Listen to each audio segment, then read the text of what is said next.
আসসালামু আলাইকুম ওয়া রাহমাতুল্লাহ। আলহামদুলিল্লাহি রাব্বিল আলামিন ওয়াসসালাতু ওয়াসসালামু আলা রাসূলিহিল কারীম ওয়া আলা আলিহি ওয়া সাহবিহি ওয়া আহলি বাইতি আজমাইন। আমার একান্ত প্রিয় মিরপুরবাসী, জ্বলন্ত এবং জীবন্ত জুলাই নিয়ে আজকের এই আয়োজন। এই আয়োজনের সম্মানিত সভাপতি, বিশেষ অতিথিবৃন্দ, নেতৃবৃন্দ, একান্ত প্রিয় মিরপুরবাসী, সাংবাদিক বন্ধুগণ, বিশেষ করে এই এলাকার ব্যবসায়ী ভাইয়েরা, আল্লাহ তাবারক ওয়া তাআলার শুকরিয়া আদায় করছি যে আবহাওয়া সারাদিন ধরেই কিছুটা প্রতিকূল, মাঝে মাঝেই থেমে থেমে বৃষ্টি আসছে। কিছুটা আল্লাহ তাআলা এখন স্বস্তি দিয়েছেন, এই জন্য আল্লাহ তাআলার দরবারে অসংখ্য শুকরিয়া, আলহামদুলিল্লাহ। আমি আমার কথা শুরু করার আগে সম্প্রতি ভারী বর্ষণে আমার এই প্রান্তীয় এলাকার জনগণ ড্রেন নালা উপচে পড়ে যেভাবে রাস্তাঘাট ভেসে গিয়েছিল, কোথাও ছাতি পানি, কোথাও কোমর পানি, কোথাও হাঁটু পানি, আপনারা অনেকটা গৃহবন্দী হয়ে পড়েছিলেন। আর একান্ত জরুরি কাজ যারা সারতে চেয়েছেন তাদেরকে এই পানির সাথে যুদ্ধ করেই যেতে হয়েছে। বিশেষ করে আমাদের কলিজার টুকরা সন্তান সন্ততিরা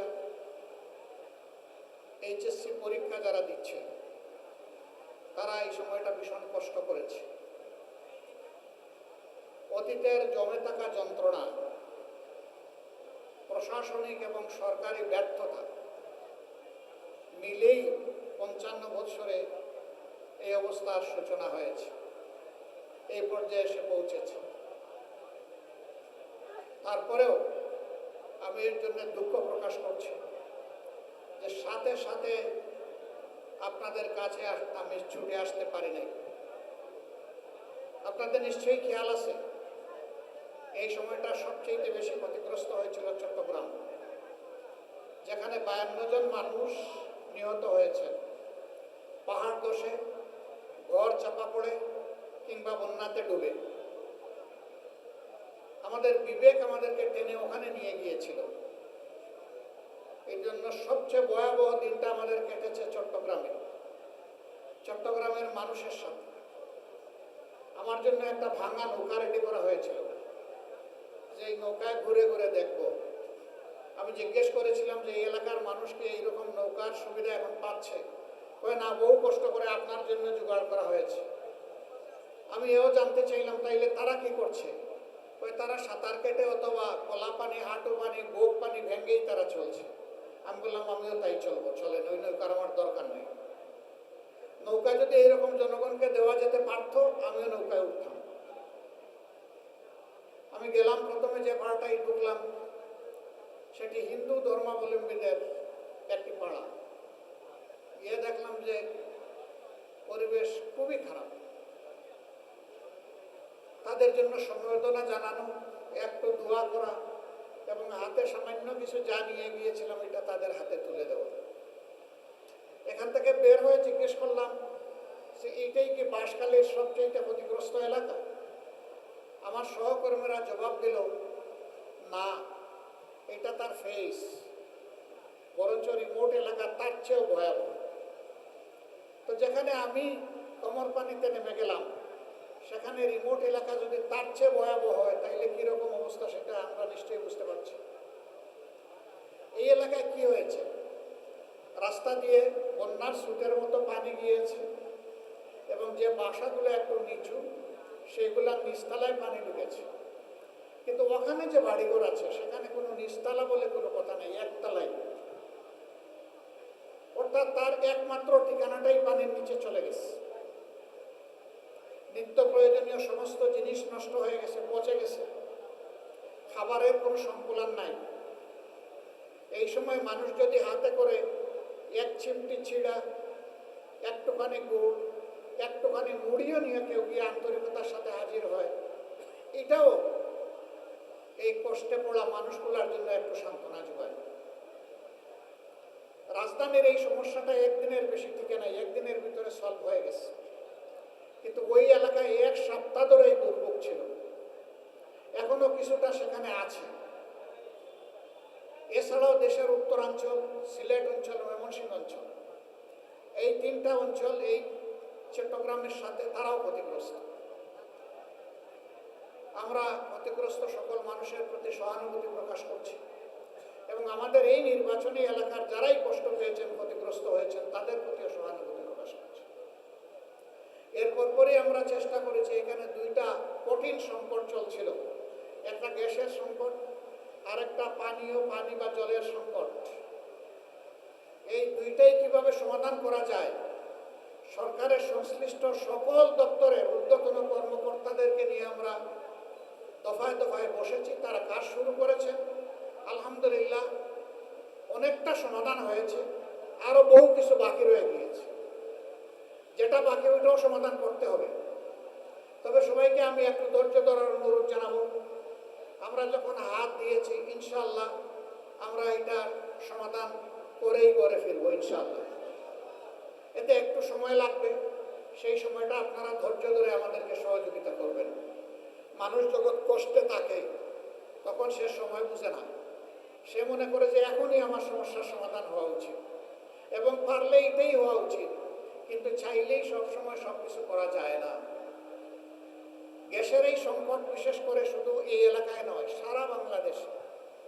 এখন আপনারা দেখতে পাচ্ছেন গ্যাসের যে পাম্পগুলো আছে সেখানেও সংকট তো হবেই। সব জায়গায় যদি চুরের মেলা থাকে তাইলে সংকট সমাধান হবে কিভাবে? গাঁটে গাঁটে, জুড়ায় জুড়ায়, কোনায় কোনায় চুরেরা বসে আছে, এই জন্য এই সংকটগুলো দিন দিন বৃদ্ধি পাচ্ছে। বৈধ লাইন যে নিয়েছে সে গ্যাস পায় না, আবার পাকা পথে চুরি করে যে লাইন নিয়েছে ও ঠিকই গ্যাস পায়। ওখানে গ্যাস যায় কিভাবে? সবাই গ্যাস পাওক, আমাদের অসুবিধা নাই, আমরা এটাই চাই, সকল নাগরিকের এটা পাওয়ার অধিকার আছে, কিন্তু সেটা বৈধভাবে যেতে হবে। সেটা চুরি করে কেন? এই চোরদেরকে সাহায্য করে কারা? কেউ না কেউ এর পিছনে এই চোরদেরকে সহায়তা করে, গডফাদাররা আছে জায়গায় জায়গায়। সম্মানিত ভাইরা, একটুখানি রাস্তা, তারপরে আমাদের হকার ভাইয়েরা সেখানে দোকান বসায় রেখেছে। কেন তাদেরকে এখানে বসতে হবে? হ্যাঁ, তাদের রুজি রোজগারের অবশ্যই প্রয়োজন আছে, তাদেরকে সম্মানজনক জায়গা তৈরি করে দেয়া হচ্ছে না কেন? চলাচলের রাস্তা কেন তাদের হাতে তুলে দেওয়া হয়েছে? কে তুলে দিয়েছে? দাগ কেটে কেটে খেয়ে ওদের কাছে এগুলা বিক্রি করে। আপনারা সব জানেন না এগুলা? অবশ্যই জানেন। এটা নিরসন করার দায়িত্ব সরকারের। আপনাদের হয়ে সংসদের ভিতরে আমরা চিৎকার দিয়ে কথা বলেছি যে এগুলার আমরা সমাধান চাই। সমাধান যাদের হাতে তাদেরকেই সমাধান করতে হবে। তারা যদি সমাধানে হাত দেন, জনগণ আমরা তাদেরকে সহযোগিতা করবো ইনশাআল্লাহ। কিন্তু হাত যদি না দেন, এই বোঝা যদি আরো ভারী হয়, তাহলে এক সময় বোঝা গিয়ে তাদের গাড়ে পড়বে ইনশাআল্লাহ। সম্মানিত ভাইয়েরা, আজকের সাবজেক্ট এটি নয়। আমি কার্যত দুঃখ প্রকাশ করতেই দাঁড়িয়েছিলাম যে ওই সময়টা যে আমি সাথে সাথে রেসপন্স করতে পারি নাই, পরে এসেছি, আস্তে আস্তে অনেকটা সমাধান হয়ে গেছে। তারপরে আলহামদুলিল্লাহ ওই পানি চলে গেছে, কিন্তু পানি যে আবার আসবে না তার কোনো গ্যারান্টি আছে? কারণ নদী না, এইখানে নালা নর্দমা যেগুলো আছে, ড্রেন যেগুলো আছে, অবস্থা তো যা ছিল তাই রয়ে গেছে। আমাদের লোকেরা সাময়িক কিছু কাজ করে একটু পরিষ্কার করে দিয়েছে, এটা তো সাময়িক উপশম, এর স্থায়ী সমাধান হতে হবে ইনশাআল্লাহ। আমরা লেগে আছি, আপনারা দোয়া করবেন। আজকের বিষয় হচ্ছে জুলাই 24। জুলাই এসেছিল এই দেশের জনগণকে খুন, গুম, হত্যা, দর্শন এবং আয়নাগর থেকে মুক্তি দেওয়ার জন্য। বহু রাজনীতিবিদ একসাথে জেলে ছিলাম।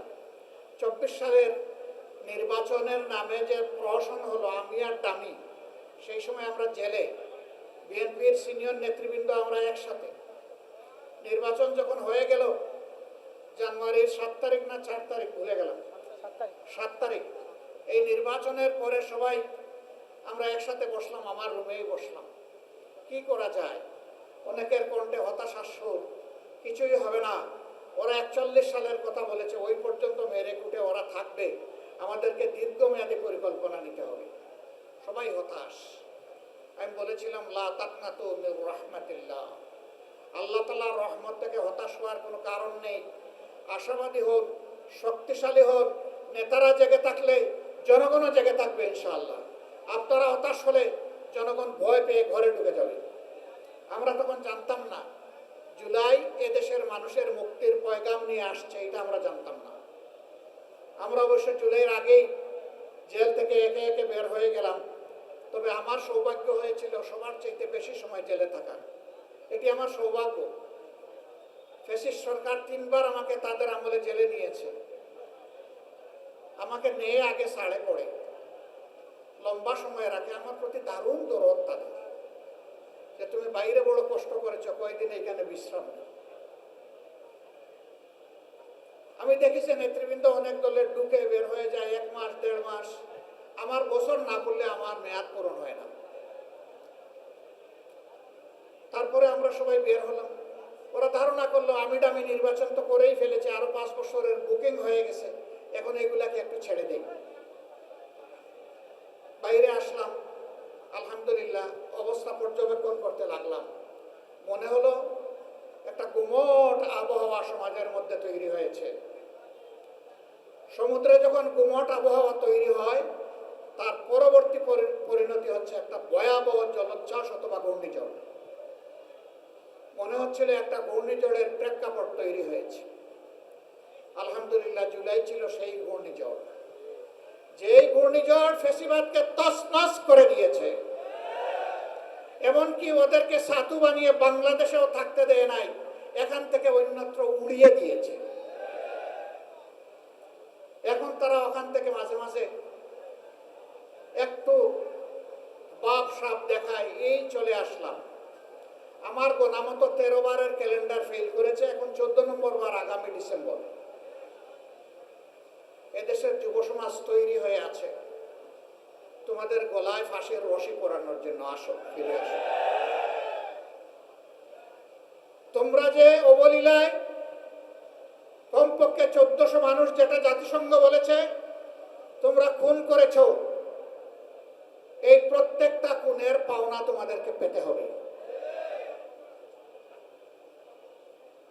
আমরা কথা দিয়েছিলাম নির্বাচনের আগে, আমরা যদি নির্বাচিত হই প্রত্যেকটা খুনের এবং অপরাধের বিচার ইনশাআল্লাহ আমরা করব, যদি আমরা সরকার গঠন করতে পারি। এই কথা বর্তমান সরকারি দলও বলেছিল। আল্লাহর ইচ্ছা আমরা যে কোনো কারণেই হোক ক্ষমতায় আসি নাই, বা আমাদেরকে আসতে দেওয়া হয় নাই। এখন যারা ক্ষমতায় আছেন, এখন তাদের দায়িত্ব এই খুনের বিচার করা।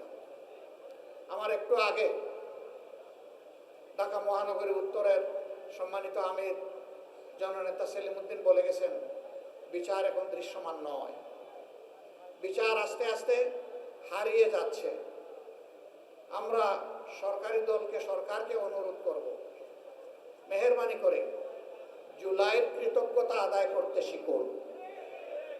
যাদের কারণে আজকের সংসদ, আজকের সরকার, আজকের বিরোধী দল, তাদেরকে অগ্রাহ্য অপমান করবেন না। তাদের আত্মা অভিশাপ দেবে, এবং শহীদদের আত্মা যদি অভিশাপ দেয়, কেউ শান্তিতে থাকতে পারবেন না। অতএব বিচারটা করুন, বিচারের দিকে মনোযোগ দিন। আপনাদেরও তো বহু সহকর্মী খুন হয়েছে, গুম হয়েছে, লাঞ্ছিত হয়েছে, ঘর বাড়ি ছাড়া হয়েছে, দফায় দফায় জেলে গিয়েছে। অন্তত নিজেদের কর্মীদের মুখের দিকে তাকাইয়া এবং গুম হওয়া পরিবারের সদস্যদের মুখের দিকে তাকাইয়া আল্লাহর দুহাই দিয়ে বলি, বিচারটা করুন। ভাই বোনেরা, আমি আসার আগে 2 জন শহীদ পিতা এবং 1 জন শহীদের সন্তান এখানে বক্তব্য রেখেছেন। আপনারা তাদের বক্তব্য শুনেছেন, আমিও শুনেছি। শুনেই বসে বসে আমরা শুনছি তাদের আহাজারি। মহান আল্লাহ রাব্বুল আলামিনের কাছে পৌঁছে গেছে। যে জাতি শহীদদেরকে সম্মানিত করে, তার যোদ্ধাদেরকে সম্মানিত করে, সেই জাতিকে আল্লাহ সম্মানিত করেন। আর যেই জাতি সম্মান করতে জানে না, আল্লাহ তাদেরকে অপদস্থ করে। আমরা কারো কারণে অপদস্থ হতে চাই না। আমরা আল্লাহ তাআলার রহমত ভিক্ষা চাই। শহীদদের শুধু বিচার করলে হবে না, শহীদদেরকে সোনার অক্ষরে স্মরণ করার ব্যবস্থা করতে হবে। পাঠ্যপুস্তক, ইতিহাস, সব জায়গায় সম্মানের সাথে তাদের যথাযথ অবদান তুলে ধরতে হবে। রাষ্ট্রীয় সম্মানে তাদেরকে ভূষিত করতে হবে, খেতাবে তাদেরকে ভূষিত করতে হবে। যারা আহত পঙ্গু হয়েছে তারা জীবন্ত শহীদ, চোখ নাই, হাত নাই, পা নাই, এলিজারও মেটালিক একটা বোঝা নিয়ে তারা ঘুরছে। শরীরের ভিতরে অসংখ্য প্লেট, বুলেট, কারো ঘাড়ে, কারো পিঠে, কারো মেরুদণ্ডে, কারো হাতে, কারো পায়ে। রাত্রে একটু শান্তিতে ঘুমাতে পারে না, অকেজো হয়ে গিয়েছে, রুজি রোজগার করতে পারে না। তাদের যথাযথ তালিকা তৈরি করে তাদেরকে সম্মান দেখাতে হবে, সম্মানজনকভাবে বেঁচে থাকার সুযোগ করে দিতে হবে। তাদের চিকিৎসার জন্য সরকারকে এককভাবে দায়িত্ব নিতে হবে। ব্যাংককের হাসপাতালে দেখতে গিয়েছিলাম, তাদের মুখের দিকে তাকানো যায় না। এই এলাকার একজন, তিনি মেরুদণ্ডে গুঁড়িবিদ্ধ হয়ে বিছানায় পড়ে আছেন, তার কোনো চেতন নাই। তার হাতে চিমটা দিয়ে দেখলাম, তিনি টের পান না। পায়ে চিমটা দিয়ে দেখলাম, তিনি টের পান না। সেখানকার ডাক্তাররা বলেছে তিনি জীবনে আর উঠে বসতে পারবেন না। যে কয়দিন হায়াত আছে তাকে বিছানায় কাটাতে হবে। এরকম একজন দুইজন নয়, এরকম শত শত পঙ্গু যোদ্ধা। তাদের প্রতি এই জাতি ঋণী। এই ঋণ এই জাতিকে পরিশোধ করতে হবে ইনশাআল্লাহ। কেমনে করবেন? দেশের 70% মানুষ তারা গণভোটে হা বলল। ইলেকশনের আগে বর্তমান প্রধানমন্ত্রী বললেন গণভোটে ভোট দিন এবং হাতে ভোট দিন। আমরাও বললাম গণভোটে ভোট দিন, হাতে ভোট দিন। ইলেকশন হলো, এখন তারা বলেন গণভোট অবৈধ। আরে ভাই, গণভোট যদি অবৈধ হয় তাহলে সংসদ নির্বাচনটা বৈধ হয় কিভাবে? কি চমৎকার যুক্তি! একই ডেক্সিতে গোস্ত পাকানো হয়েছে, গোস্তের ঝোল হলো হারাম আর গোস্ত হইল হালাল। কি আশ্চর্য ব্যাপার! হারাম হলে তো দুটি হারাম, হালাল হলে দুটি হালাল। যদি গণভোট হারাম হয় তাইলে সংসদ নির্বাচনও হারাম। আর সংসদ নির্বাচন হারাম হলে এখন এদেশে কোনো সরকার নাই। আগে যারা ছিল এরা পালিয়ে গেছে, আর এখন যারা আছেন তারা তাদের বক্তব্য অনুযায়ী বৈধ নন। তাহলে দেশটার কি হবে? হ্যাঁ, doctrine of necessity and will of the people বলে যে কথা আছে, যে এটা হচ্ছে সংবিধানের উপরে এর পজিশন। ওই বৈধতার বেলায় ইন্টারিম গভর্নমেন্ট হয়েছে, এরপরে নির্বাচন দুটো হয়েছে। ওই নির্বাচনের শপথ দুইটা নেওয়ার কথা আমরা নিয়েছি, ওনারা একটা নিয়েছে। আমরা সরকারকে অনুরোধ করব, মেহরবানি করে জনগণের রায়কে অপমান করবেন না। জনগণের রায়কে যারাই অপমান করেছে ইতিহাসে তাদেরকে কঠিন মূল্য দিতে হয়েছে। আপনারা দেরি হয়েছে, অসুবিধা নাই, মেনে নেন। এই জনগণকে সম্মান দেখালে জনগণও আপনাদেরকে ধারণ করবে, সম্মান দেখাবে। কিন্তু জনগণের মুখোমুখি হয়ে গেলে, এই রায় অগ্রাহ্য করলে, শুধু দলীয় স্বার্থে, গোষ্ঠী স্বার্থে যদি এই রায় অগ্রাহ্য করেন, জনগণ অতীতেও কাউকে ছেড়ে কথা বলে নাই, আগামীতেও ছেড়ে কথা বলবে না। আমরা সংসদের ভিতরে লড়াই করে যাচ্ছি এবং বাইরেও লড়াই করে যাচ্ছি। আজকের এই আয়োজন সেই লড়াইয়ের অংশ। আমাদের লক্ষ্য অর্জিত না হওয়া পর্যন্ত, জনগণের মুক্তি অর্জিত না হওয়া পর্যন্ত, ফেসিবাদের শেষ চিহ্ন বাংলাদেশ থেকে বিদায় না দেওয়া পর্যন্ত ইনশাআল্লাহ তাআলা লাজিম আমাদের লড়াই অব্যাহত থাকবে। আমরা এখান থেকে বিশ্রাম নেব না। এই মিরপুরের বিভিন্ন রাস্তা আছে, স্থাপনা আছে। মিরপুরে যারা 16 তারিখ প্রতিবাদ প্রতিবাদ এবং প্রতিরোধ গড়ে তুলেছিল জুলাইয়ের 17-18 তারিখ প্রতিবাদ বিক্ষোভে ফেটে পড়েছিল, আহত হয়েছে, গুলি খেয়েছে, শহীদ হয়েছে। আর যারা 3, 4 এবং 5 আগস্ট এই মিরপুরে ইতিহাস সৃষ্টি করেছিল, তাদের নামে আমি আজকে প্রস্তাব করতে চাই মিরপুরের বিভিন্ন স্থাপনা সড়কের নামকরণ করা হোক।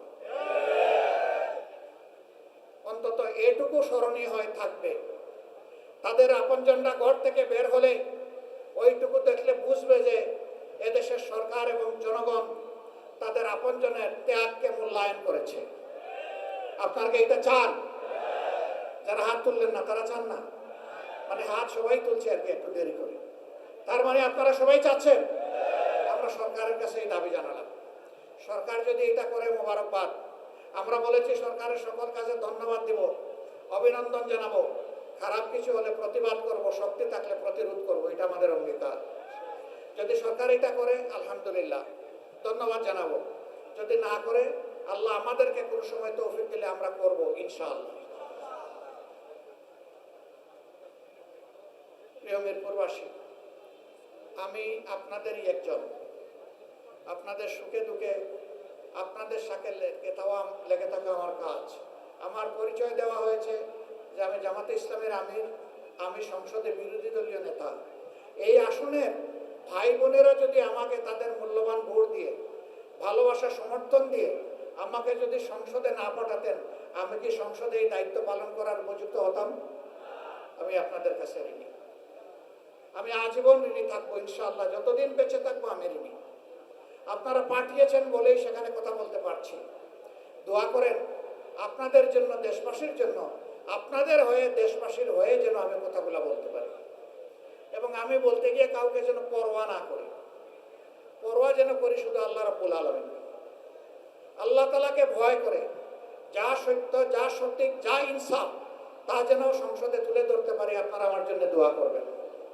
এই আসনের ব্যাপার আমার মৌলিক দায়িত্ব, প্রাথমিক দায়িত্ব, তার সাথে সারা জাতি এবং দেশবাসীরও কিছু দায়িত্ব। আমি অত শক্তিশালী মানুষ নই, তবে আমার আল্লাহ মহাশক্তিশালী। মহান আল্লাহ যদি আমাকে সাহায্য করেন আমি পারবো, ইনশাআল্লাহ আমি পারবো। আল্লাহ তাআলা আপনাদের সম্মানকে বৃদ্ধি করে দিন। জনগণের ন্যায্য অধিকার আদায়ে অতীতে যেমন যুগে যুগে, বিশেষ করে 24 জুলাই ঐতিহাসিক সাহসী যে যোদ্ধার ভূমিকায় মিরপুরবাসী পালন করেছেন, আরেকবার অভিনন্দন জানিয়ে আপনাদেরকে পরবর্তী যে কোনো পরিবর্তন এবং যদি বিপ্লব অনিবার্য হয়ে ওঠে, তাহলে সেই পরিবর্তন এবং বিপ্লবের লড়াই করার জন্য প্রস্তুত থাকার আহ্বান জানাচ্ছি। আপনারা প্রস্তুত থাকবেন? আমি আছি, আমি আপনাদের পিছনে থাকবো ইনশাআল্লাহ। আপনারা রাজি না? আল্লাহর কসম, আমি বেঁচে থাকলে ইনশাআল্লাহ পিছনে নয়, আপনাদের সামনে থাকবো ইনশাআল্লাহ। আল্লাহ যেন সামনে থেকেই অন্যায়ের প্রতিবাদ আর জনগণের অধিকার আদায়ের তৌফিক আমাদেরকে দান করেন। আপনাদের সবাইকে অভিনন্দন, ধন্যবাদ। যারা আসতে পারেন নাই তাদের কাছে আমাদের সালামটুকু পৌঁছাবেন এবং আমরা ইনশাআল্লাহ দেশ এবং জনগণের কল্যাণে আর মুক্তির লড়াইয়ে একসাথেই আমরা কাজ করব। আল্লাহ হাফেজ। বাংলাদেশ জিন্দাবাদ। বাংলাদেশ জামাতে ইসলামী জিন্দাবাদ। আসসালামু আলাইকুম ওয়া রাহমাতুল্লাহ।